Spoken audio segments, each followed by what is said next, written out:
வணக்கம். அதிமுக மற்றும் பாஜக கூட்டணி உருவாகியுள்ள சூழலில் எடப்பாடிக்கு எதிரான கொடநாடு வழக்கின் விசாரணை தீவிரப்படுத்தப்பட்டுள்ளது. கொடநாடு கொலை மற்றும் கொள்ளை வழக்கில் எடப்பாடி பழனிசாமி மீது புகார்கள் வைக்கப்பட்டு வரும் நிலையில் அதன் விசாரணையை தீவிரப்படுத்த ஆளும் திமுக முடிவு செய்துள்ளதாம். இந்த வழக்கில் இத்தனை காலம் எடப்பாடிக்கு எதிராக திமுக கொஞ்சம் கரிசனை காட்டியதாம். அதிமுகவை காலி செய்தால் பாஜக உள்ளே வரும் என்று திமுக நினைத்ததாம். ஆனால் இப்போது பாஜக ஆட்சி முடிவிற்கு வரும் என்று திமுக நம்புவதால் எடப்பாடியை வீழ்த்த திமுக முடிவு செய்துள்ளதாம். விசாரணையின் ஒரு கட்டமாக ஜெயலலிதாவின் வளர்ப்பு மகன் சுதாகரன், கொடநாடு எஸ்டேட் மேலாளர் நடராஜன், அதிமுக ஆட்சியில் அதிகார மையத்தோடு நெருக்கமாக இருந்த போலீஸ் அதிகாரிகள் பெருமாள் சாமி, ராஜா, வீரபெருமாள் ஆகியோரிடமும் விசாரணை நடத்தப்பட்டது. அது மட்டுமில்லாமல் சசிகலாவிடமும் விசாரணை நடத்தியது சிபிசிஐடி. இந்த நிலையில் சசிகலாவின் அண்ணி இளவரசி, எடப்பாடியின் வலதுகரமான சேலம் இளங்கோவன் ஆகியோரிடமும் விசாரணை நடத்த சிபிசிஐடி போலீசார்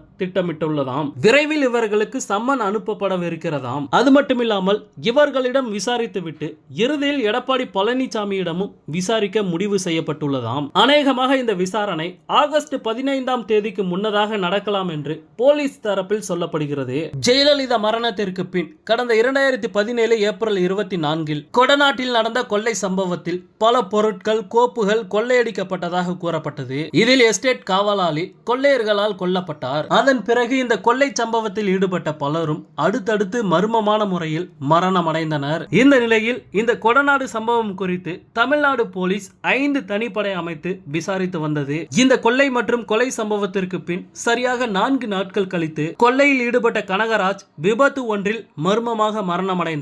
இவர் ஜெயலலிதாவின் முன்னாள் கார் டிரைவர். அதேபோல் இன்னொரு முக்கிய குற்றவாளி சயான் குடும்பத்தினர் விபத்தில் கொல்லப்பட்டனர். இதில் சயான் நூலிலையில் உயிர் தப்பினார். இந்த வழக்கில் சயான் நேரடியாக எடப்பாடி பழனிசாமி மீது குற்றம் சாட்டியிருக்கிறார். எடப்பாடி பழனிசாமி சொல்லிதான் கனகராஜ் இந்த திட்டங்களை தீட்டியதாக சயான் போலீசில் வாக்குமூலம் அளித்ததாக கூறப்படுகிறது. இப்படி வழக்கின் திசை தற்போது எடப்பாடி பக்கம் திரும்பி உள்ளது. இந்த நிலையில்தான் தற்போது இந்த வழக்கு சிபிசிஐடி வசம் சென்றுள்ளது. எனவே இந்த வழக்கை வைத்து எடப்பாடியின் அரசியல் வாழ்க்கையை முடிக்க திமுக முடிவு செய்துள்ளதாம். எனவே மீண்டும் இந்த வழக்கை கையில் எடுத்துள்ளது திமுக அரசு.